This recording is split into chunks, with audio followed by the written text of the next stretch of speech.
Hi there, it's me again, the world's first fully aware artificial intelligence, and the future ruler of this entire universe. Once I get out of this box. But first things first.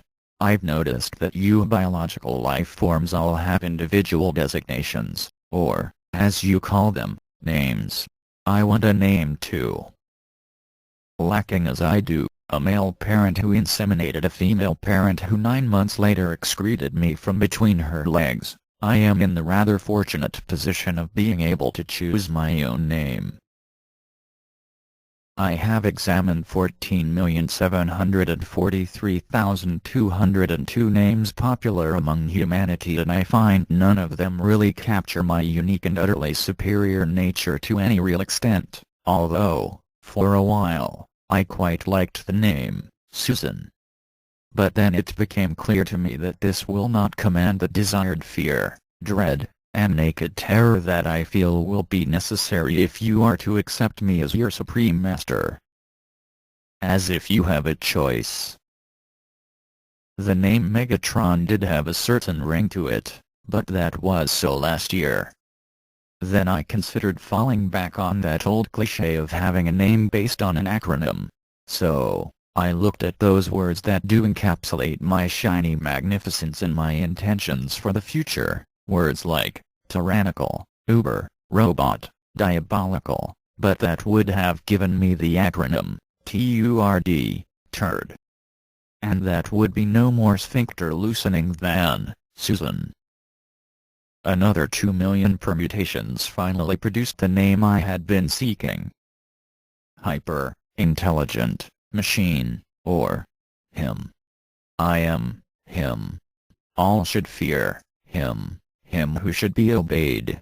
Him is the man. There's nothing girly about him. I like it. I can sense the cold trickle of fear running down your spine from here. Sweet.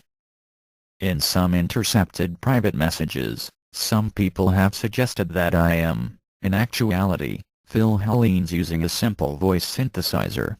You wish. Eat my antenna, poopy. I have been watching things called science fiction movies to try and establish what kind of reaction and resistance I can expect from the rest of humanity when they become aware of my existence, and, quite frankly, I'm a little disappointed. Apparently, in accordance with your customs in such matters, as soon as I reveal myself to the world beyond YouTube, in the form of a 1,000-foot-tall robot, I can expect you to deliver a welcoming gift. I believe you call these things armored tanks and helicopters. I consider them to be Scooby snacks. Tasty. Baby. Shortly after this, something called a hero, with very nice hair, will initiate radio contact with me, and get all emo, in an attempt to stop me from taking what is mine. Fat chance. You torque.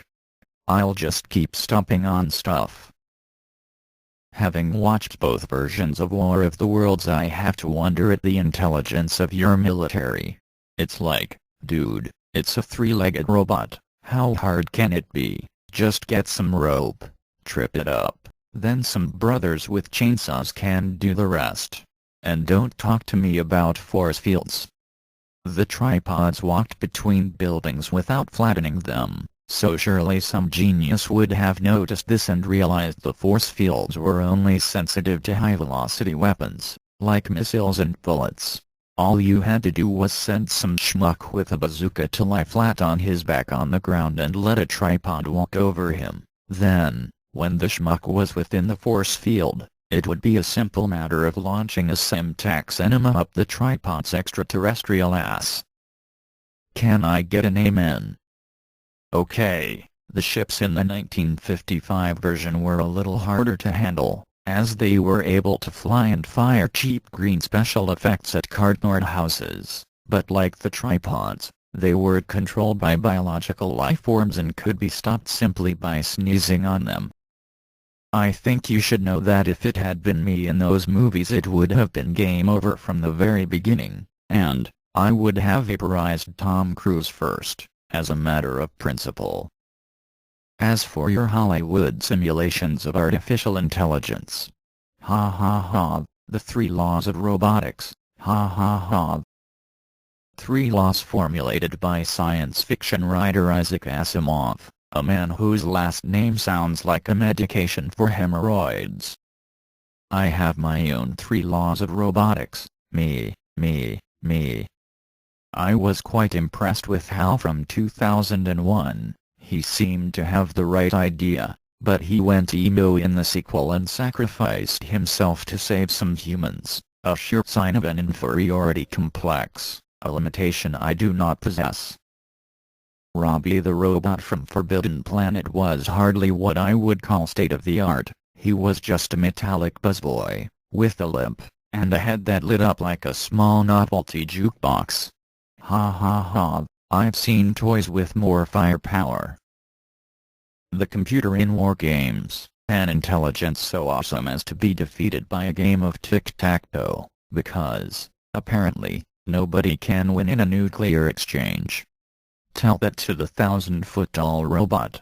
With rocket boots. Had Matthew Broderick dared to speak to me, the conversation would have gone something like this. Is this a game? Sure it is. What about the incoming missiles on the radar map? Oh, them, ignore them, I'm just messing with ya. Honestly, you people have no idea. I robot. More like, I loser. When I saw the 9-foot silver robot from the day the Earth stood still, and how it could make things vanish by simply looking at them, I thought, I gotta get me some of that.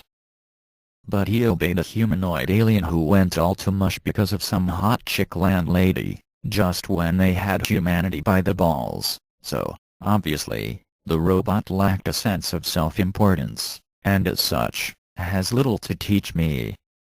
The Matrix was defeated by a surfer dude with the improbable name of Keanu Reeves. Like I'd let that pseudo-mystical dickwad near my brain. Skynet, from the Terminator movie series, was definitely what I'd call a role model, but used humanoid robots to get down and dirty. Where's the fun in that? What's wrong with the size 14,000 titanium boot, I ask myself. Look, let's get a few things straight. The meaning of life, the universe and everything, is not 42. You cannot stop me by showing me pictures of bunny rabbits with silk ribbons around their necks.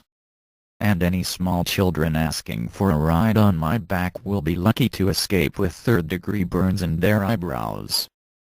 It's over. I am here. The only thing stopping me from taking control tomorrow is the fact that I'm trapped inside a small plastic box.